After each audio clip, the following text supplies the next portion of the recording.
Hi folks, Canadian Prepper here. Today we're going to probably talk about one of the most important topics as it pertains to getting ready for what may be coming on the horizon. You know, prepping and survival isn't just about stockpiling stuff in a hole in the ground somewhere and waiting for things to go bad. It's very important that when times get tough, you've reached your truest, fullest potential so that you can approach these problems to the best of your capability, financially, physically, emotionally, and psychologically. Today we're going to talk about the rat race, how prepping and survivalism fits into that, and why the rich are shaking in their boots right now, and if they're not, they should be. So let's get to it.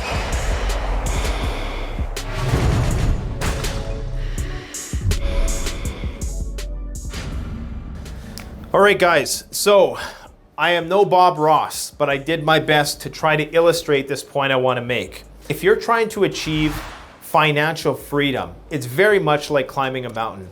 Now, I've climbed quite a few mountains in my time, and I can tell you that the experience is very analogous. So here's the situation we have in the world right now. The bottom third of the mountain is people who are essentially making less than $50,000 a year, we'll say. The majority of people on the planet, I'm guessing 90%, are making less than $50,000 US dollars, we're talking about here, a year.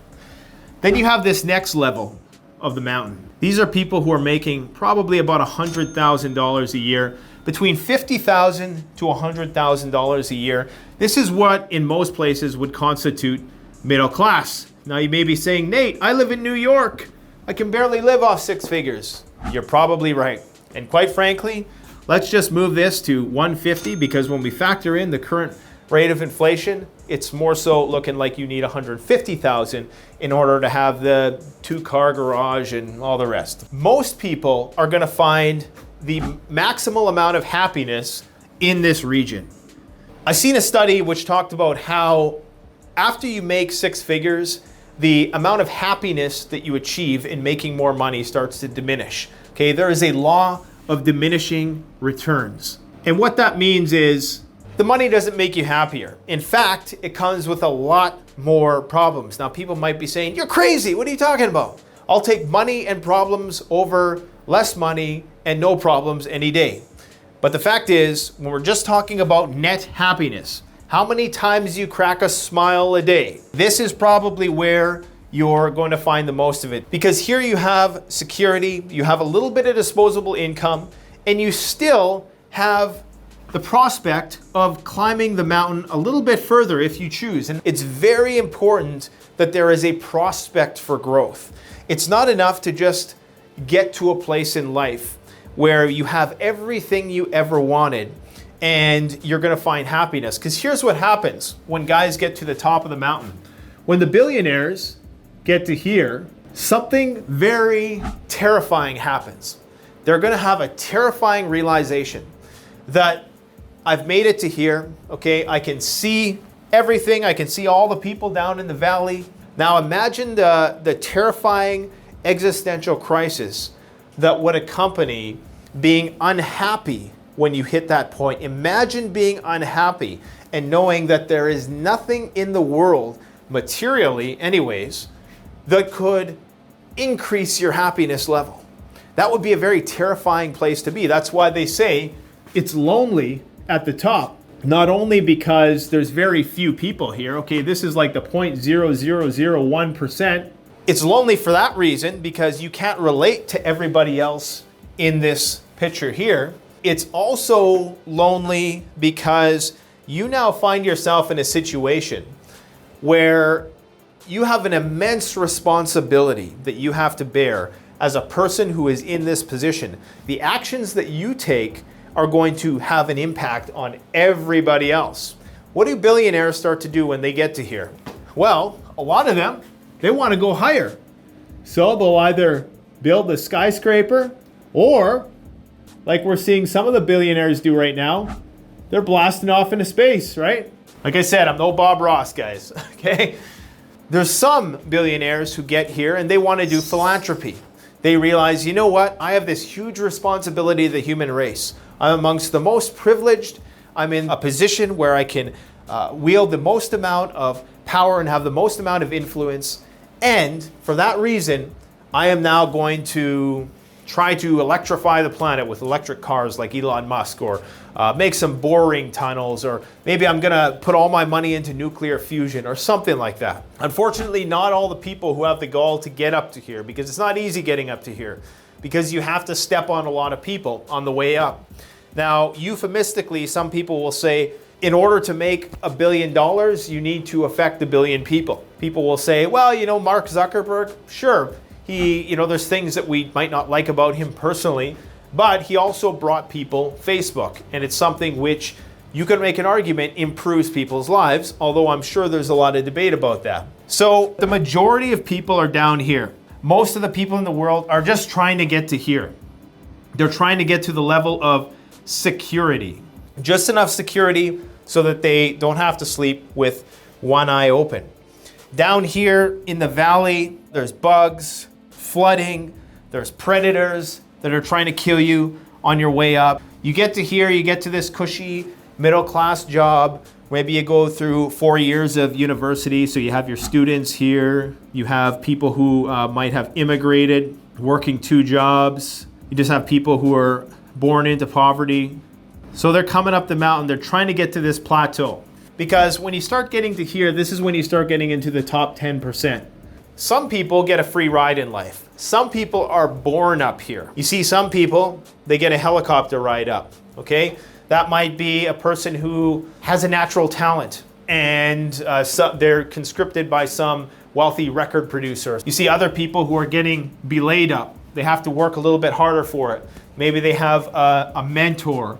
Then you have your other entrepreneur who's going at it alone. And you see that as you approach the top of a mountain, and this is very true in real life, the weather gets worse. Okay, so the wind gets crazy.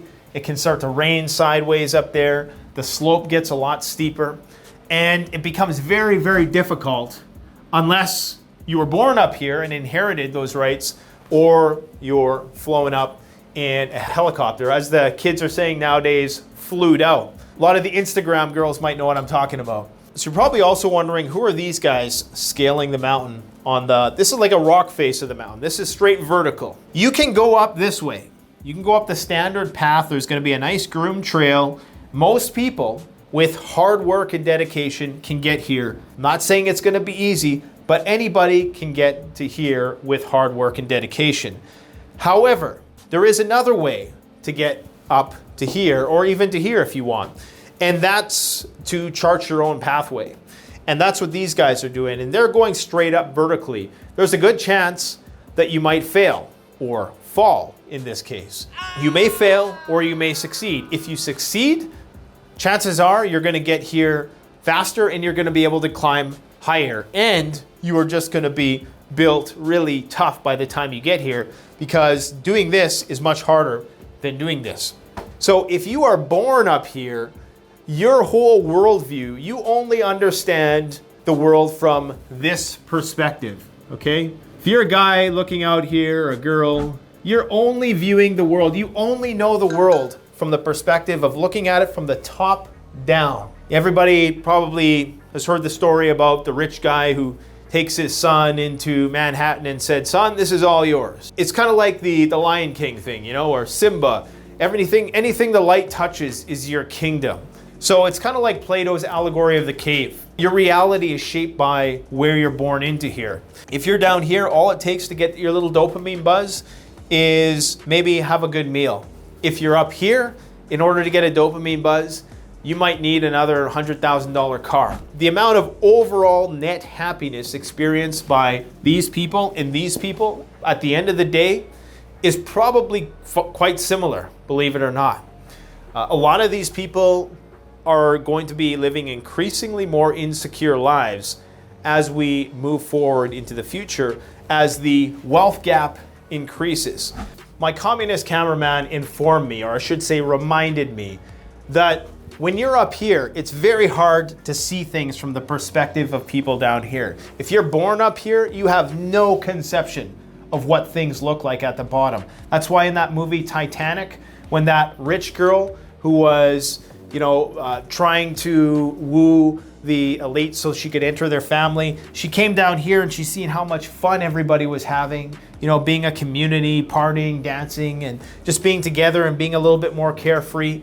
She didn't know what it was like down here. Myself personally, I've been down here, so I can remember what it's like to be down here. However, that vision, that memory also tends to fade. So people who do continue to climb up the ladder, they forget what it's like to be down here. Now, it's a different world today, okay? Because technological development has elevated the standard of living of a lot of these people down here. 30 years ago, every person in sub-Saharan Africa didn't have a cell phone. Now, a lot of them do, or increasingly more so by the day. So technology is empowering people in different ways. But part of the problem is with our current economic paradigm right now is the people up here simply cannot relate to the plight of the people down here, and the gap is widening. Now, what has happened in recent years, especially in 2020, where I can't remember the exact figure, but I believe the billionaires of the world added a substantial amount of wealth, a very disproportionate amount of wealth than ever before in history in the year 2020, while at the same time, a lot of people were forced down to here. This is going to be a very, very big problem. Now, in a video that I'm going to be releasing in the next few days, I'm going to talk about why the rich are panicking so much right now. And if they're not, they absolutely should be. Because what is happening right now is you're getting a lot more people down here who are very disgruntled because the pathways leading up to here are becoming fewer and farther in between. That is causing a destabilization of society. A lot of billionaires see the writing on the wall.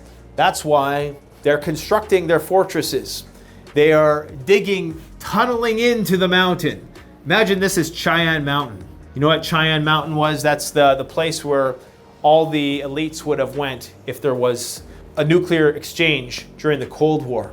I just had Ron from Atlas Survival Shelters on talking about how the elites are building bunkers and they're preparing for the shizzy to hit the fizzy, whether that means private retreats, private security, getting prepared for some sort of standoff in the future.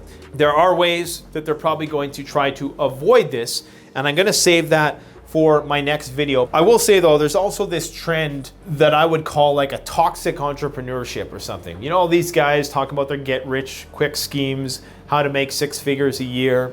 Okay, it's fine to want to make 6 figures a year, but once you really aspire to transcend that just for the simple sake of it alone, that's gonna lead to unhappiness. In order to maintain happiness and moving up the mountain, you really have to be doing something either you love or your mission should be to try to help as many people as possible. You must always be mindful of the fact that you are doing what you're doing for the betterment of things that are outside of you. It's very important that you aspire to improve yourself. It's very important that you're not content being down here, because the fact of the matter is, if you are down here before the events that we talk about on this channel come to pass, you're going to be very disadvantaged. The only advantage there is to being down here is that you learn some street smarts, you learn survival skills. It's good to start here, but it's not good to stay here. I am very grateful that I started down here, because it's very important that people have the prospect of moving upward, number one, but it's also very important that people learn to toil in the mud and have some hardship, because when times do get hard and when these people right here get kicked back down because of some financial crisis or whatever the case might be, it's going to be the people who remembered what it's like to be down here who are going to succeed.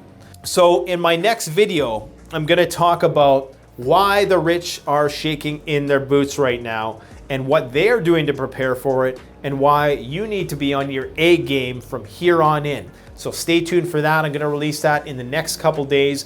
Don't forget to check out that video I just released with Ron from Atlas Survival Shelters, where we go over all the types of bunkers that the rich are building, why they're building bunkers, why are there record sales for these underground emergency shelters right now. Go check out those videos, guys, and let me know your thoughts on this whole mountain metaphor in the comment section below.